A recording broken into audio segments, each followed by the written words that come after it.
Welcome to the Isle of Barra in the Outer Hebrides. We're about 50 miles off the west coast of Scotland. It's always a tad blowy here, but recently a particularly strong storm ripped apart this entire sand dune, revealing this. And I know it's difficult to see, but believe it or not, all this is prehistoric archaeology. But what even I can see is over here. This is a burial. Look, can you see those bones, which I suppose are ribs? All this has been exposed for the first time in thousands of years. Time Team has been called in on a 3-day rescue mission to examine this extraordinary windswept site and to record the evidence before it's all blown away forever.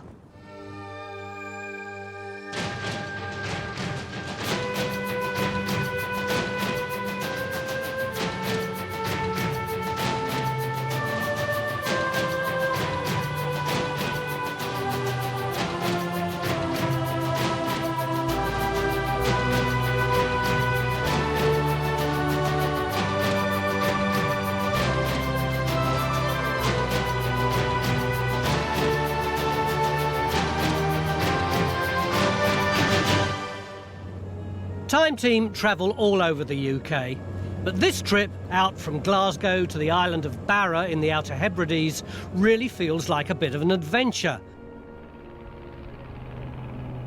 For a start, the only place to land a plane on this island is on the beach. Already it feels like we've come to a very different part of Britain. There are only about 1,000 people living on Barra today, and large areas of unspoiled landscape contain fantastically preserved prehistoric archaeology. The only threat to it is the extreme weather, which can blow away thousands of years of history in a matter of minutes. We've been called in to rescue some archaeology here at Allersdale on the western side of the island, where some burials have been exposed in the sand dunes. I have to admit, if I'd come here on my own without any archaeologists, I would have had no idea this was prehistoric. It just looks like ordinary beach scatter. Look at this. This looks like something that a couple of teenagers might have put together for a beach party last year. Yeah, I mean, I agree. It does look like somebody's had a fire for a barbecue or something. Yeah. But Victor's done a drawing, look, of showing what it would have looked like originally. You see, with the burial in the middle there, with all the stones around the edge. Well, yeah, that's convincing, but it's not proof, is it? Well, it is, because this actually has been excavated. There was a rescue excavation here when this site was revealed, and the radiocarbon date of 1800 to 1400 BC, Middle Bronze Age. If it's been excavated, why are we digging it? Because since that excavation, there's more erosion gone on that way and opened up a lot more structures over there. So there's lots more to do. So we know some of these burials are Middle Bronze Age, approximately 4,000 years old. But what amazes me is that they vary so much in size. Phil? Is that a burial? Yeah, that is. I mean, Well, you couldn't get a body in there. Tony, you could get them in there if it was cremated. The point is that this is the style of burial that you get up here. We're calling them kiss burials. Some people like to call them a cyst burial, but to me that's more of a medical term, the sort of thing you land, you know. But either way, kissed or cyst, it's this style of burial where you get a little array of stones, and it's like a stone-built tomb, and you put the dead person in there. It's typical. So is that one a kiss burial too? Yeah, I mean, it's a different size and shape, but it's the same basic idea. This is going to be a race against the clock. We've got 3 days to learn as much as we can from the wealth of prehistoric material exposed here before it's all lost for good. We've got a rare chance to build up a picture of life here thousands of years ago. And there's real excitement because we've never dug on a site like this before. Thankfully, we've got 2 experts with us who have, Mike Parker-Pearson and Keith Brannigan. Bit of a mess to sort out, isn't it? Yes, what we're looking at is a jumble of stones. It looks chaotic, but it's a very complicated site. The reason it's complicated is that a lot of the clutter here is relatively modern archaeology. Originally, it was in the layers above, but it's sunk down as the sand has been blown away, leaving it all mixed up with the Bronze Age burials. The first job will be to clear away the much later stuff so we can see the prehistoric remains more clearly. We've been looking at this. We've got a plan of this site made during the rescue dig a year ago.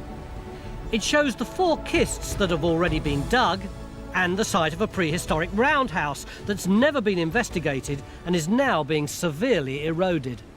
So hang on, show me where the floor is. That's the floor here. This black deposit sitting above the sand is being tailed off there by Kate. Yeah. The wall we think is running around there. And up here we do seem to have the entrance porch. So this is the wall here. We think the wall is running through here. Here's one side wall, here's the other one. So we've got a porch here. It's not easy to see, but this is the remains of a prehistoric roundhouse with the doorway still intact. Although this half of the building has been eroded away.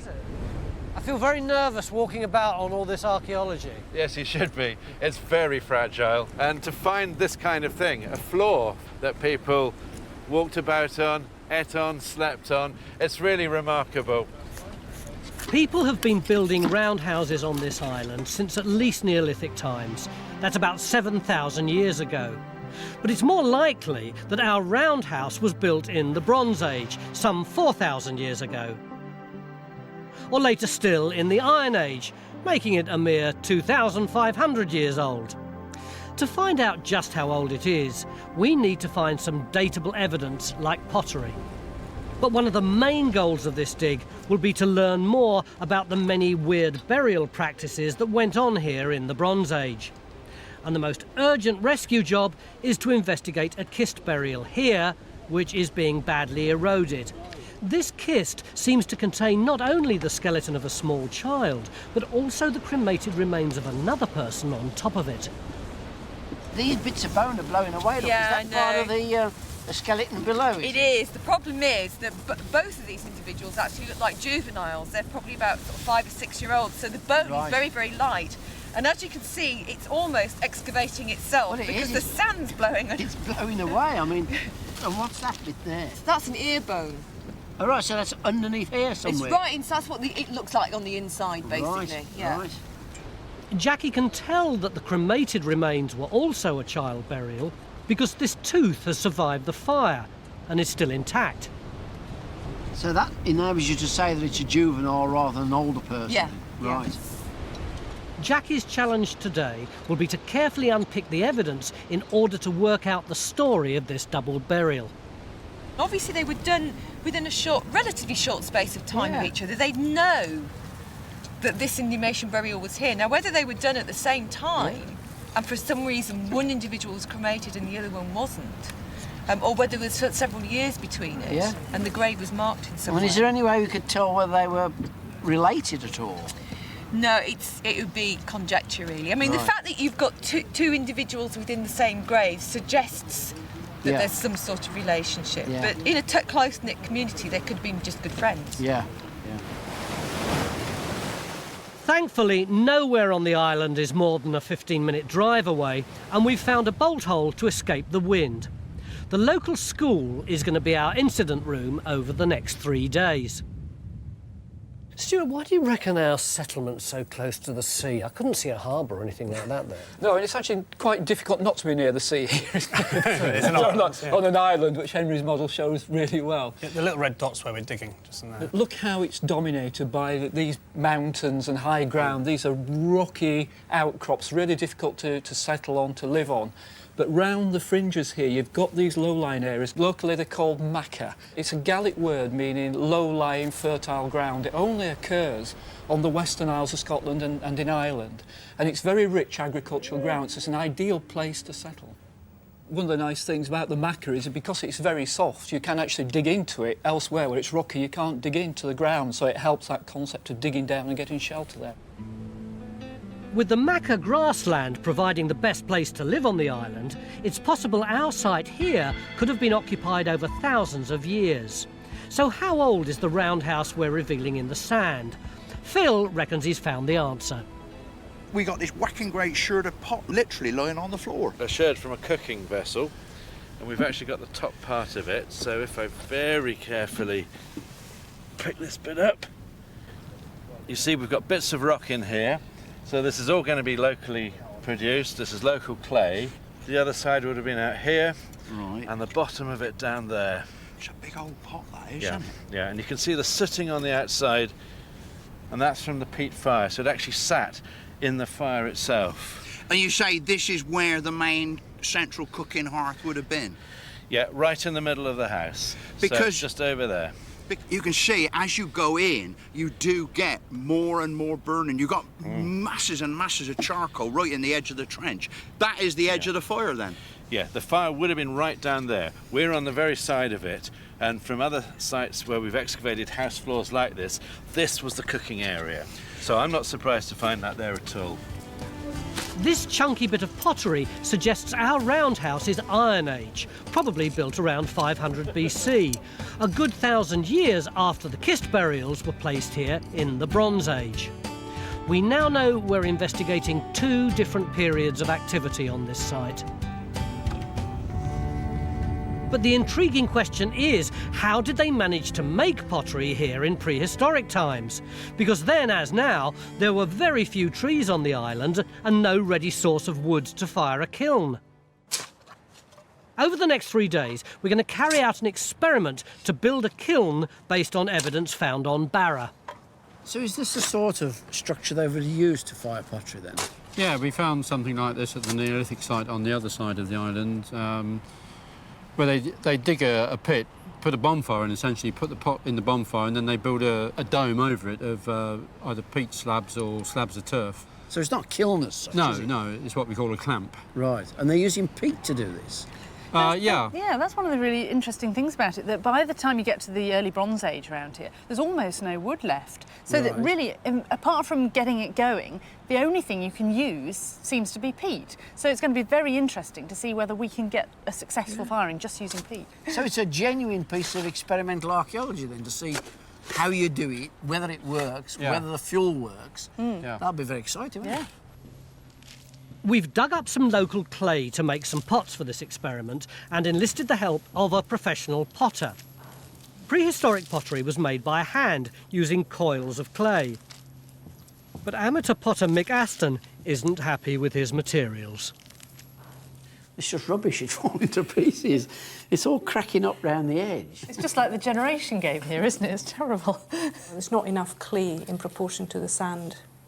And that Right. the clay is the bit that helps it to stick together, and the sand is what gives it the strength. And if the ratio is not quite right, then you can't really make much of a pot out of it. Perhaps the answer is they didn't use this clay for potting on the island because it doesn't seem to be suitable at all. No, it doesn't. No, but if they can't use it for pots, then if there's evidence of kilns, are they bringing the raw clay in from somewhere else? I mean, that sounds even more Or did they extraordinary. know a better source, a more purer source? Good. I'm relieved to see yours is falling to bits as well. Well, our potters will just have to do their best, so we at least have some pots to try out in our prehistoric clamp kiln tomorrow. Out in the sand, there's no rushing the delicate job of excavating the double burial. At the moment, Jack is busy carefully removing the cremated remains before she can start work on the burial underneath. Henry's making a 3D model of the landscape and can show the areas geophys have surveyed around the site so far. Although most of what they've detected is natural geology, their latest survey just here has revealed something they're really excited about. What we've done is work our way round from the main site, so we've come round in an arc, avoiding all the steep slopes. And look, we've got this fantastic response here. I mean, this to me looks like a Bronze Age roundhouse. Bronze Age or Iron Age. Yeah. It's showing it really clearly. We're standing right in the middle of it But you here. can actually see it as an earthwork as well, can't you? See Yeah. Well, let's have a look. Come on, let's have a look at it. this bank round here, look. Oh, so it's a big thing. Yeah, well, this must be the edge of it round here. Yeah. And some of those stones round that side must be the other side. Well, you could bring up a big family in that, couldn't you? Yeah, and it comes right the way round to here. I think that's the inner face of the building. So you've got a wall that's going to be really thick. Well, this is fantastic. It looks like geophys have detected the biggest roundhouse I've ever seen. The trouble is, Mick's not sure we've got time to dig it. So what we should really do is carry on with what we're doing there, see how we get on. And then, if we've got the time, think about this and anything else John comes up with. Just now, it's our work here that gets priority. So that's both top and bottom jaw. Yeah. We've got the whole of Yes, that's quite mandible clear. coming round, which is nice, and that's the rest of the upper jaw that's I in see. here. Yes, yeah. It's taken almost a full day to excavate, but we now have the story of this double burial. The original kist was built for a 4-year-old child who was buried in a crouched position with a circle of stones placed around it to mark the grave and protect it from the wind. Then sometime within their living memory, another child of a similar age was cremated somewhere close by on a pyre like this. The ashes were then placed on top of the earlier burial, and the stones were rearranged into a smaller circle to mark the newer grave. I couldn't make head nor tail of this morning, but now it's really starting to make sense, isn't it? Yeah, I mean, I must confess that when you said if we take the boulders off and we clear the sand off, you'll have the archaeological deposits in the side. I only half believed you this morning. Thank you. It looks fantastic. It does, now. doesn't It really it? does. Yes. And What have we got? Well, we're starting to find these new kists over there, and down here, as well as our early Iron Age roundhouse, there's another one, and that's probably a later building. Who knows what else we've got up there? It's really good. What do we do tomorrow? Well, once we've looked at those kists, there's something earlier underneath them. Hang on. If those kists are Bronze Age, Early, Middle Bronze Age, yes. and you said there's something earlier underneath them, then that's going to be early Bronze Age or Neolithic. Yes, probably early Bronze Age. If we're really lucky, there might even be a house under there. That'd be fantastic. We started off this morning with a beach, and already we've got an archaeological site thanks to some sterling work in really difficult conditions. And tomorrow we're going to get down into the archaeology. That's if the weather holds. If you'd like to see more episodes like this, you can make it happen. Our new target is to reach 15,000 worldwide supporters on Patreon by the end of 2025. This will enable us to continue expanding the Time Team world. Enjoy front row seats for the greatest show on Earth and under it.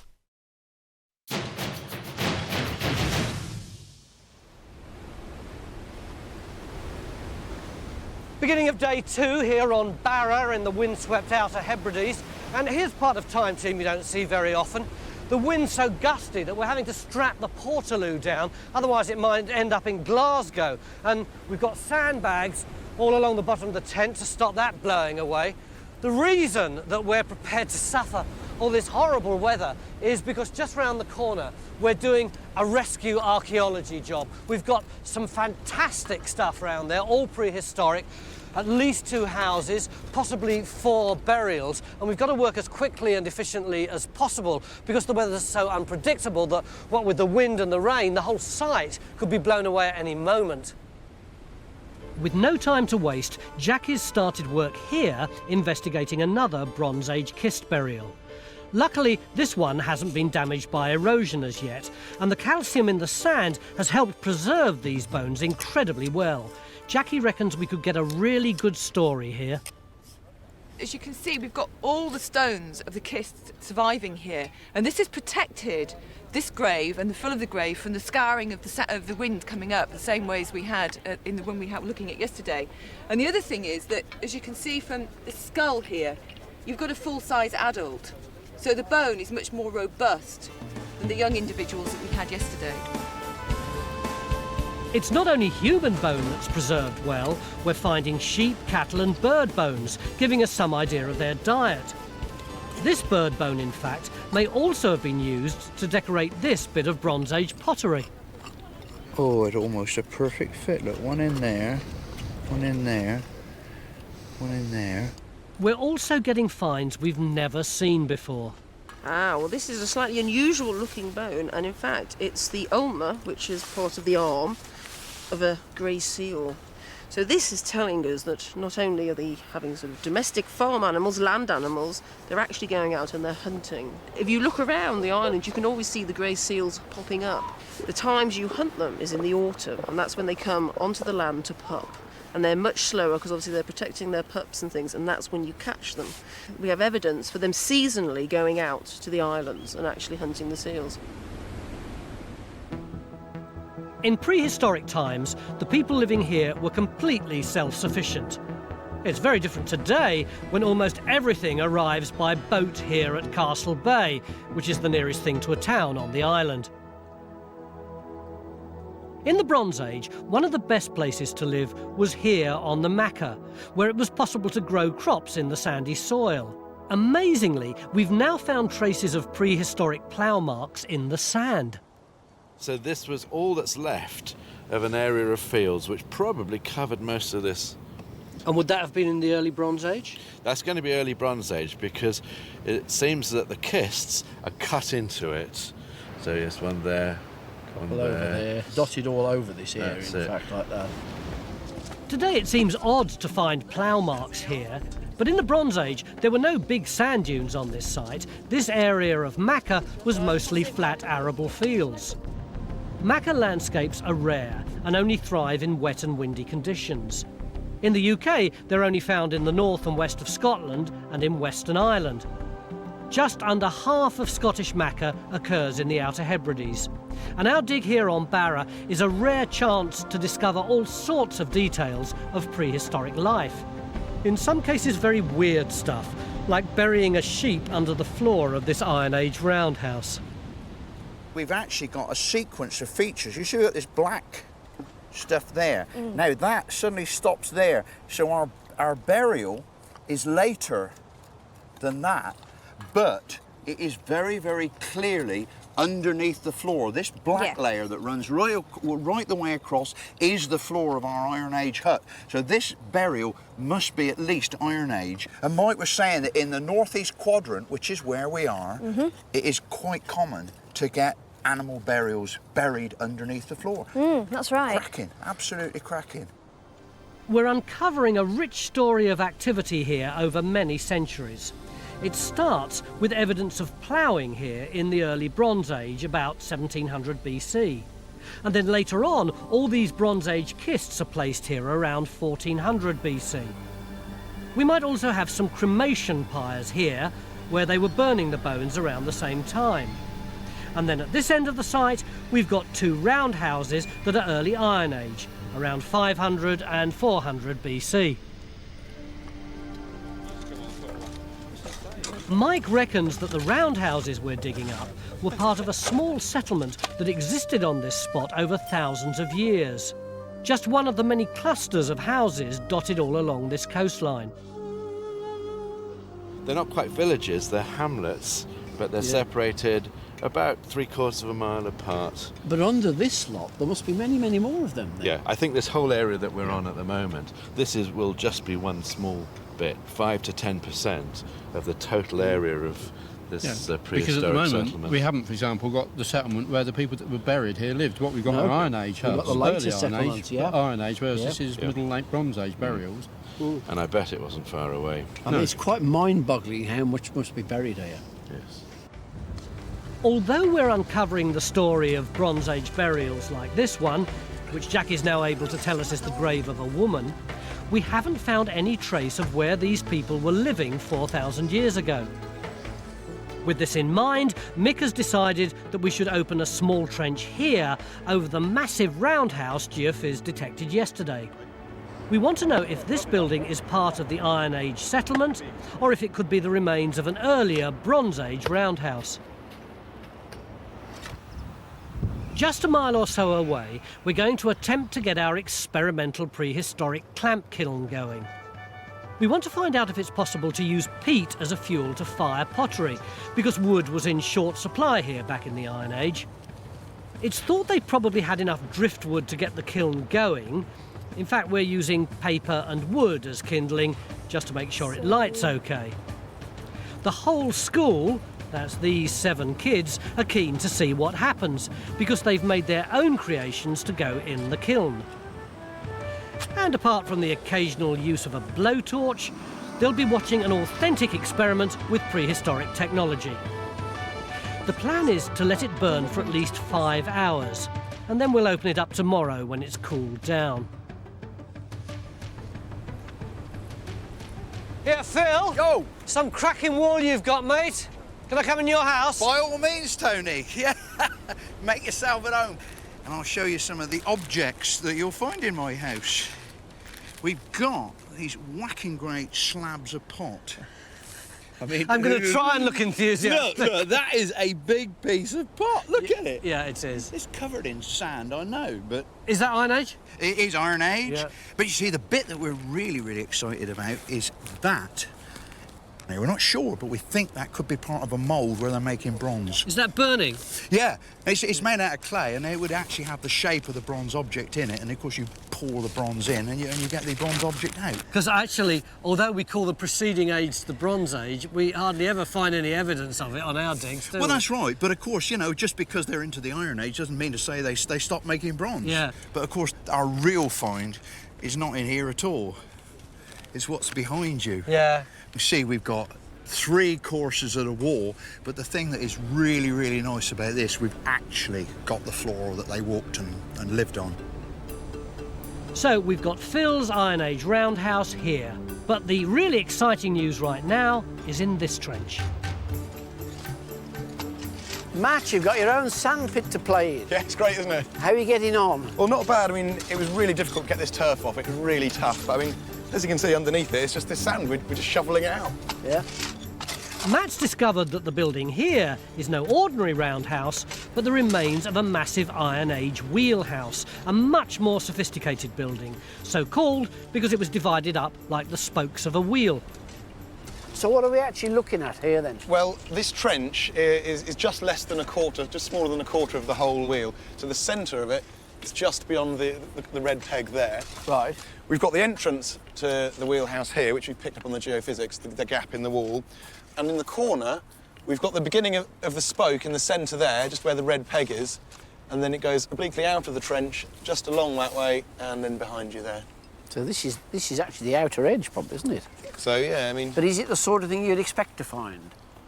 Well, what I didn't expect was what appears to be the great depth of stonework on a reasonably solid wall, by which I mean a wall which is two-faced. Over there, it looks as if you've got outer face, inner face of massive stones, with some of the best masonry, I must say, I've ever seen on an Iron Age site in the Western Isles.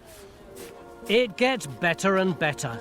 Not only have we got a well-preserved Iron Age structure here, but it looks like there are finds sitting on the floor of the building. This is just one of several pieces of whalebone. We'll find out more about them tomorrow. So, as we approach the end of the day, we've not only got our early Iron Age roundhouses here that date to around 500 BC, but we've now got a later Iron Age building, a wheelhouse that dates to around 100 AD. And as if that wasn't enough, Jackie's also made a remarkable discovery while she's been excavating the burial of this Bronze Age woman. Jackie's detected 2 different layers of sand, one layer that built up around the edges, suggesting this burial had a cover on it, and a second layer that filled the kist completely. There must have been something over the top, but that allowed material to get in from the edges. But it's obviously not going to be wood, is it? Because there isn't any wood really on the island. So something like wicker work or rush matting or something? Or it could have been a skin or textiles or something like that. I mean, skin would last quite well, sheepskin or something like that.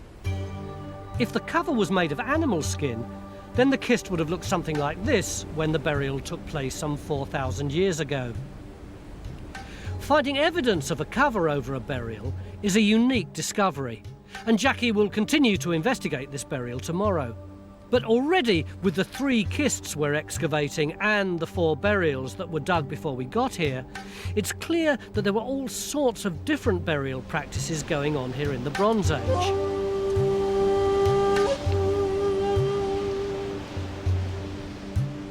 Some are crouched burials. One seemed to be a small mass grave containing babies and fetuses. Another had teeth from one burial thrown into the grave of another individual.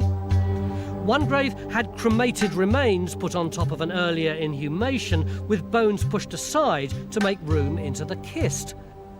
What does our burials expert make of all this? Well, this one's interesting. It's the woman in the fetal position because she's lying on her right side. And it's something we find all over Britain at this time, is that women tend to be buried on their right sides and men on their left sides. It does suggest that there may be a difference in lifestyle between men and women at that time. But what about these other things, Mike? Some very strange things going on, aren't there? And I think when we talk about early Bronze Age burial practices, we were always thinking of either inhumation, like that crouch burial, putting them in the or grave cremation, complete. Yeah. But of course, what they're really doing with probably the majority of people is, in a sense, rendering down the corpse, turning it into bones. So it may be that somebody's remains are basically dispersed, broken up, and put in different places. Maybe in a grave, maybe the rest in the sea, for all we know. I think we're looking at a way of life in which the respect for the ancestors was far more important than in our own.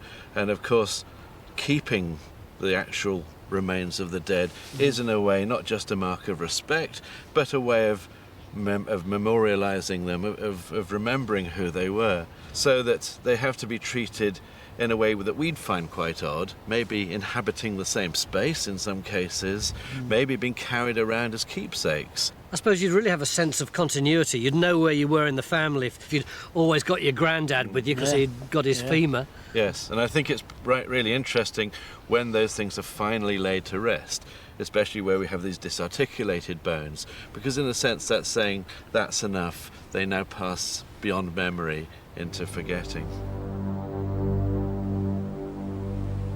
I can't remember a time team where there are so many different things that I've wanted to see on day 3.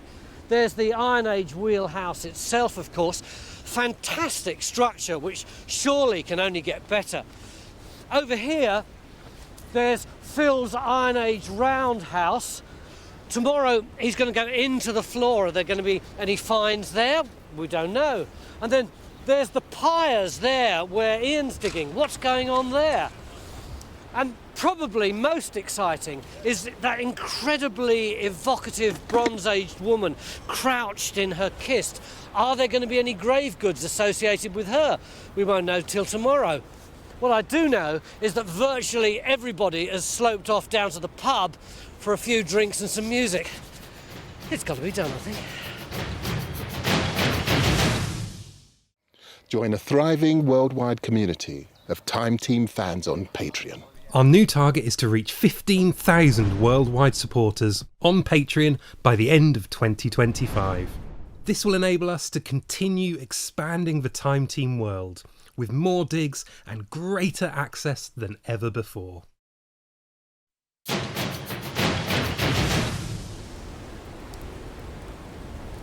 Beginning of day 3 here on Barra in the Outer Hebrides, where we're doing a rescue job on some fantastic prehistoric archaeology. The weather forecast said it was going to be better today than it was yesterday, so I don't know what's going on, but at least the rain drains straight through the sand and doesn't create muddy trenches, and it doesn't blow all over the place, so the archaeologists quite like it. Lucky them. Rain or not, we've got some amazing stuff to dig today. Phil's going to be investigating the doorway of his Iron Age roundhouse, which we think dates to around 500 BC.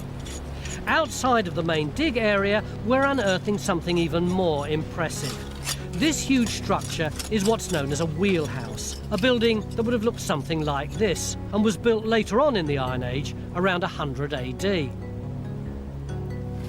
But we're also digging some burials that were here some 2,000 years before any of the Iron Age buildings. These kist burials are Bronze Age. Although some have been damaged by erosion, this burial of a woman who lived here 4,000 years ago is perfectly preserved in the soft sand. Thanks to Jackie's expertise, it feels like we're getting to know this lady, who was aged between 35 and 45, judging by the wear and tear on her knees. I'm beginning to identify a lot with this. It's female, it's my age, and I've got rather dodgy knees too. It's beautiful the way her hands have come together in front of her face. We see this is one of the arms coming up to the wrist here. This is the other one coming up to the wrist. And what you can see here is this knuckle bit of the hand. And from there on, you can see the fingers are curling round. So really what her hands have done, they're coming together like this in front of her face.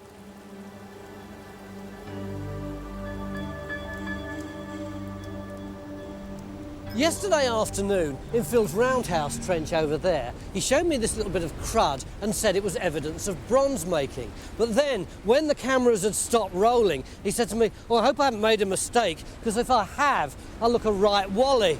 So, Phil, are you a wally?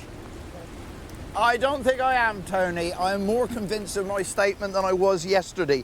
The truth is now that I've got into the entrance passageway to our roundhouse. You come through the entrance passageway and the doorway to the roundhouse would be here. And what they've done is they've blocked it off with these big stones. Now, the actual truth of my statement yesterday lies in the material that they've used to block that doorway off. Because we've got here some whacking great slabs of fired clay. Those are the sorts of lumps of material that would have come out of an oven or a furnace, the sort of structure that you would associate with metalworking. So why were they blocking the door off? Well, this is something we find in quite a lot of sites from this region and this period.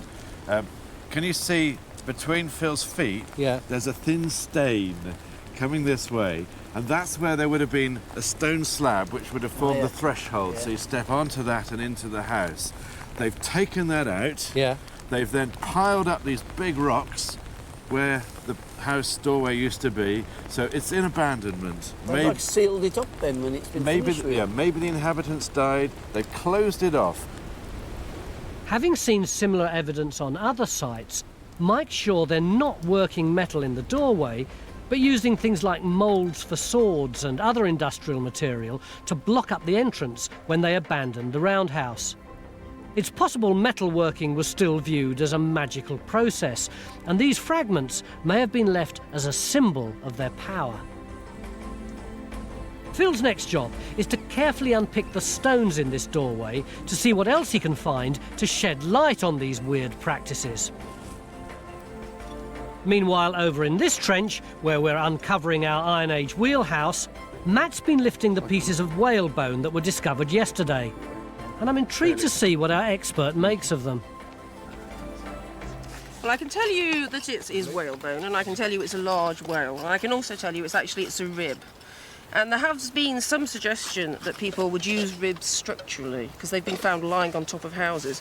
This one, I'm not sure it really is been used in a structural manner, because it's been worked at the end. And I can tell it's rib because if you look at the ends, it's got sort of thick bone around the edge and then this sort of honeycombed bone on the inside, and that's just typical of a rib. It's quite a large whale though. And also, put it down. I mean, if you think about a whale, all a whale is a head and a spine, you know, and some flippers. So there's a lot of meat that you can get without needing to bring the bone back. So there is a deliberate reason why they brought it here. They bring it back, and if you think we're living in an environment that's generally treeless. There's not many trees, and if you want to make anything, they tend to use a lot of bone to make tools. And whalebone is fabulous because whalebone's the nearest thing to wood you've got. It's big and you can work it. Now this bit's Pieces like this bit of vertebrae have clearly been cut and used for something, although it's hard to know exactly what.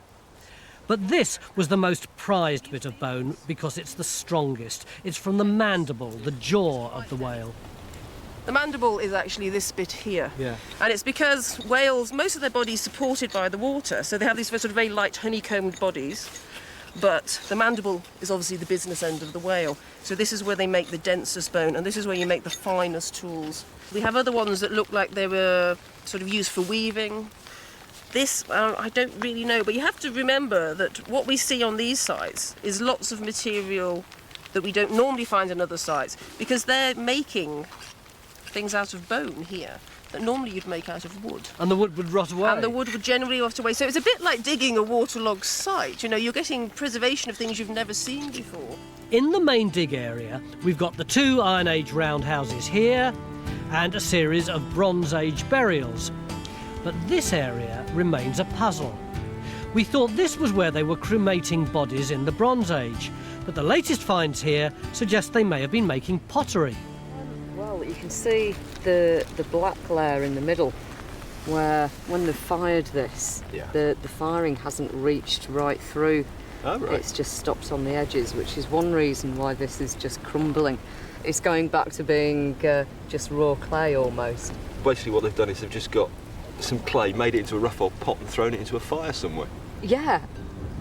Well, that sounds a lot like what we've been doing, trying to make prehistoric pottery. Ooh, quite a lot of water So this in is there. the moment of truth, is it? Yeah. Our experimental clamp kiln was all about trying to use peat as a fuel instead of wood. Everyone here made something to put in the kiln. Now they get to see what happened to it. Anybody recognise that one? Many of the pots have broken because of the poor quality local clay. But some of the other pots were made with different kinds of clay, and these have fired well. What does that feel like if we break it in? It's quite strong. It's very, yes, Yeah. it is. This was actually a different clay. That's a modern clay called Kraft Crank.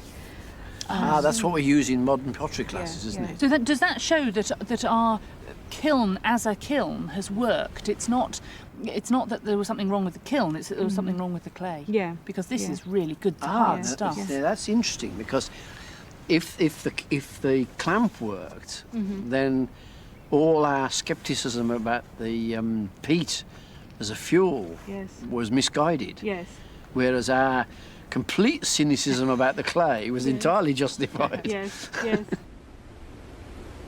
Halfway through day 3 and the sun's out again, and there's lots of work going on, particularly recording. You can see this is Phil's Roundhouse, and it's been gridded for various sampling. As it's turned out, there were 2 sheep buried under this floor, and the bones will be radiocarbon dated to get a more exact date for this roundhouse. But right now, we reckon it's early Iron Age, dating to around 500 BC. But look, can you see these stones here? And you see how they go round like this. This is definitely another roundhouse. It's cut into the older one, and we think this is probably something like 400 BC. Is that right, Phil? That's about it, Tony. Having a nice time? It's cracking. I've got down onto the floor again. We're getting some lovely pottery to date it too. And it's not every day I can say this, but we're actually excavating a third prehistoric building located here. This impressive structure was built in the later Iron Age, around 100 AD. Can I get inside? A building like this is called a wheelhouse because it had a central living area and rooms radiating off it like the spokes of a wheel. So what's this thing for? Is this like a guardhouse or something? Well, this really is a reception area. Yeah. Some people would call it a guard cell, but I think it's far more likely that this is where you put your hat and coat and take your wet boots off. And then I come down here. Is this the entrance? Yeah, so you're coming into the actual building itself now. Yeah. And I think this is where the door would have been. If you look to either side, Yeah. you'll see there are a couple of little holes. So you got one there. That's right, and you see there's another one behind you there. Oh, yeah, yeah. So if you wanted to actually shut the door, you can place a wooden beam across there.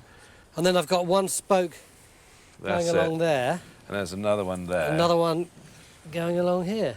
And it looks as though we have a third one over there. But what's really impressive about this particular wheelhouse is its size. We reckon the main room in the middle must be 25 to 35 square metres. And I think one of the interesting aspects is that they probably took more people to build them than would have actually lived in them. So it suggests that some people are an elevated social status who can actually call on others to provide the labour. So this could be a really swanky version of the roundhouse that Phil's excavating down there. Oh, very much so. This is a grand design for the period. This is the biggest wheelhouse ever discovered in these islands, and it must have appeared even more impressive when it was built some 2,000 years ago. As we go in through the doorway, we can see the large living space in the centre of the building, with as many as 6 small rooms radiating from it. It's possible that this impressive building was the manor house of its day, and it's got to be the best prehistoric building we've ever excavated. Our rescue operation has turned up so much prehistoric archaeology that we've got our work cut out to record it all before the end of the dig. This is a rather fragile but complete prehistoric pot that'll go back to the labs for further investigation. By the way, if you check out the Time Team website, you can find out what happened to some of the finds after the dig and see a lot more of prehistoric Barra. Are you done then, Phil? We are, mate. We had a good drive right at the end, and I tell you what, we've saved the best to last. Jolly good. This is the real gem. Oh, crikey. Isn't that a gorgeous little bone pin, look? Yes, they've made that out of an animal bone. You can see the surface there. That's right. It's a sheep's forearm. Yeah, basically. And presumably it's for making holes in leather or something like that. That's right. They said they were bone tools, but that's the first one we've seen, isn't it? Really? That is. But it's a beauty, though. Yeah, isn't it? fantastic. Smashing. In addition to the wealth of Iron Age archaeology, we've now excavated a total of 6 Bronze Age burials in this area. And the latest news here is that there's more to add to the story of this Bronze Age woman. Jackie believes that the angle of the skull suggests her head was resting on a pillow when she was laid into the grave almost 4,000 years ago. A kist burial that we also know was covered with something like animal skin. It's a very different idea, really, from putting a body in a hole and covering it over. It's almost as if they were hoping that perhaps the dead would walk. So we're getting insights into these practices, the way of life, which in some senses make you feel that you're almost sitting at the graveside itself watching this go on. And that's what is so superb. The quality of the archaeology is something we really don't find in the rest of Britain and Northern Europe. It's almost the end of the dig, and I want our experts to help me picture the landscape here in prehistoric times. When the lady in Jackie's burial was alive here in the Bronze Age, what would it have looked like? The sand was already here, and it's probably got this kind of grassland over it, and behind us the sea may have been a very long way away, maybe as much as a kilometre or even further. Sea levels were lower in prehistoric times, so there would have been even more maca grassland than there is today. But how are they using the sandy soil here? Good grazing above all, but it is also very easy to cultivate, of course. It's very light. They collect their rubbish, they manure it with seaweed, so they can turn it into quite a good arable land as well, and very easy to turn without, of course, the benefit of a proper plough. These high sand dunes weren't here back in prehistoric times. Around 1700 BC, this area would have looked more like this. And amazingly, what we found in the sand were the traces left by an ard, a prehistoric plough, a telltale sign that they were farming the sandy fields here in the early Bronze Age. But the picture changes in the Middle Bronze Age when we know these fields were used as a burial area, with kists dug into the sandy soil. We didn't find any trace of Bronze Age roundhouses, although there must have been some close by. But by the early Iron Age, around 500 BC, we know there was a cluster of roundhouses here, a small settlement with people farming and hunting. A settlement that in the later Iron Age, around 100 AD, we know included my favourite building from this dig, the huge wheelhouse. When I first came here, my idea of what the Hebrides was going to be like in prehistory was a few people clinging to a rock, trying not to be swept into the sea. And over the years, I think my whole perception has changed when I realised that they led a very comfortable life, that they were doing nicely, thank you.